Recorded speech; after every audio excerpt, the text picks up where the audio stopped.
नमस्ते फ्रेंड्स, कसे आहात तुम्ही? मजेत ना सगळे? हां, चला इयत्ता 9वी विषय हिंदी 3 नंबरचा पाठ आपण पाहतोय। देखिए इयत्ता 9वी हिंदी हम पढ़ रहे हैं। तीसरा क्रमांक का पाठ कबीर। कबीर जो कि हजारी प्रसाद द्विवेदी, हजारी प्रसाद द्विवेदी इन्होंने लिखा हुआ यह पूरक पठन हम देख रहे हैं। पहले दो हिस्से जो है हमने इसके पढ़े हैं और उसको समझने की कोशिश हमने की है। अब देखिए पाठ नंबर 9 पर के नीचे से दूसरा पैराग्राफ देखिए। उन्हें हम जानकर लिए हैं संत कबीर जी के गुण विशेष पर और उनकी जो कि अच्छे गुण हैं, उनके जो कुछ बुरे गुण में जो कि फक्कड़ाना और अक्कड़ता जो है, यह कुछ अच्छे गुण नहीं है, फिर भी लेखक यह बताने की कोशिश कर रहे हैं। देखिए पाठ नंबर 9 पर, उन्हें यह परवाह न थी कि लोग उनकी असफलता पर क्या क्या टिप्पणी करेंगे।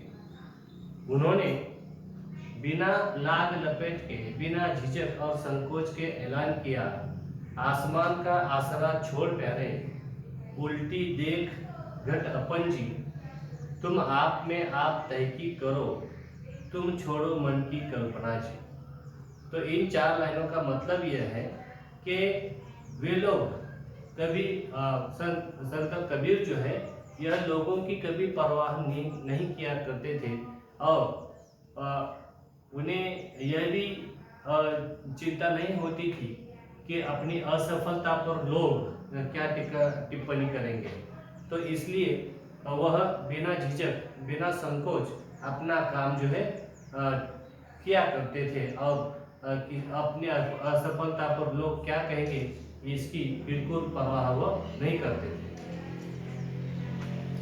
आसमान अर्थात गगन चंद्र की परम ज्योति, जो वस्तु केवल शारीरिक व्यायाम और मानसिक श्रम दमादि का साध्य है, वह चरम सत्य नहीं हो सकती। तो वे कह रहे हैं कि केवल शारीरिक व्यायाम जो है, यह मानसिक श्रम दमादि का साध्य है, वह चरम सत्य नहीं हो सकती। मतलब वह कहना चाह रहे हैं कि शारीरिक व्यायाम से हम अपने शरीर का जो बाह्य अंग जो है, मतलब शरीर जो है, यह सब बाह्य अंग है। शरीर के जो अंग हमारे दिखने वाले अंग है, इसको हम बाह्य अंग कहेंगे, बराबर। और जो हमारा अंतर्गत शरीर है, आत्मा जिसको कहेंगे, अब हमारा मन जो है, हमारा मस्तिष्क जो है, तो यह सब चीजें क्या है, अंदरूनी है। तो लेखक क्या कह रहे हैं कि शारीरिक, संत कबीर जी का यह कहना था कि शारीरिक व्यायाम से आप अपना शरीर तो सुदृढ़ कर सकते हो, लेकिन इससे हमारा मन सुदृढ़ होगा, हमारी बुद्धि तेज होगी।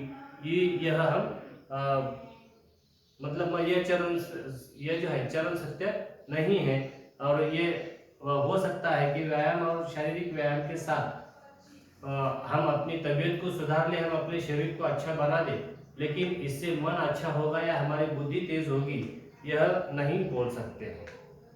केवल शारीरिक और मानसिक कवायद से दिखने वाली ज्योति जड़ चित्त की कल्पना मात्र है, वह भी बाह्य है। कबीर ने कहा और आगे चलो, केवल क्रिया बाह्य है, ज्ञान चाहिए, बिना ज्ञान के योग व्यर्थ है। तो वे यह बताने की कोशिश कर रहे हैं कि सिर्फ शारीरिक कष्ट करने से या शारीरिक व्यायाम करने से हमारा ज्ञान बढ़ने वाला नहीं है। तो यह योग जो है, यह हमारे शरीर को ठीक करेगा, हमारा शरीर को जो है अच्छा रखेगा, लेकिन इससे ज्ञान हमारा बढ़ने वाला नहीं है। इसलिए उन्होंने कहा कि यह शरीर जो है, योग जो है परिपूर्ण नहीं है। यह बताने की कोशिश यहाँ पर लेखक ने संत कबीर जी के माध्यम से किया। आगे देखिए पाठ नंबर 10 पर, कबीर की यह घर कुंक मस्ती, फक्कड़ना लापरवाही और निर्गम अक्कड़ता, उनके अखंड आत्मविश्वास का परिणाम थी। उन्होंने कभी अपने ज्ञान को, अपने गुरु को और अपनी साधना को संदेह की नजरों से नहीं देखा। अपने प्रति उनका विश्वास कहीं भी डिगा नहीं। कभी गलती महसूस हुई तो उन्होंने एक क्षण के लिए भी नहीं सोचा कि इस गलती के कारण वे स्वयं हो सकते हैं। उनके मत से गलती बराबर प्रक्रिया में होती थी, मार्ग में होती थी, साधन में होती थी। तो देखिए कि कबीर जी के गुण हम यहाँ पर देख रहे हैं कि घर खूब मस्ती, मतलब हमने देखा कि वह अभी अपना घर जला करके निकले थे, मतलब घर की कोई फिक्र जो है उनको थी नहीं। तो यह स्वभाव उनका था पकड़ना, मतलब जहाँ पर किसी चीज़, कोई चीज़ आपको पसंद नहीं आए हो तो उसको वहाँ पर टोक देना, और दूसरी किसी तरह की लापरवाही, मतलब किसी की परवाह न करना, यह उनके इसमें हमें उनका आत्मविश्वास जो है दिखता है। और उन्होंने कभी अपने ज्ञान को और अपने गुरु को और अपनी साधना को संदेह की नज़रों से नहीं देखा है। उन्हें अपने ज्ञान पर, अपने गुरु पर और अपने साधना पर पूरा यकीन था, विश्वास था, और यह विश्वास जो है उनका कभी भी हिला नहीं, झुला नहीं। तो कभी भी अगर कोई गलती उन्हें महसूस होती तो वे एक क्षण के लिए भी यह न सोचते थे कि यह गलती मेरे वजह से हुई है, लेकिन वो यह सोचते थे कि कार्य करने वालों के हाथ से गलती होती रहती है, तो यह साधना की वजह से होती है, यह मार्ग की वजह से होती है। अब जिस मार्ग पर, कोई अच्छे मार्ग पर आप चलोगे तो उसमें हमारा जो साध्य है उस साध्य को साध्य करते हुए उसको साध्य को मिलाने में हो सकती है कि कोई गलती हो। हाथ से काम करते समय गलती आदमी से होती है, अगर आदमी काम ही नहीं करेगा तो गलती होने का सवाल ही नहीं है। बराबर, तो गलती से आदमी को सीखना चाहिए। वे वीर साधक थे और वीरता अखंड आत्मविश्वास को आश्रय करके ही पनपती है। कबीर के लिए साधना एक विकट संग्राम स्थली थी जहां कोई विरला शूर ही टिक सकता था। तो वे वीर साधक थे, वीरता को मानने वाले थे, और उनका यह मानना था कि साधना जो है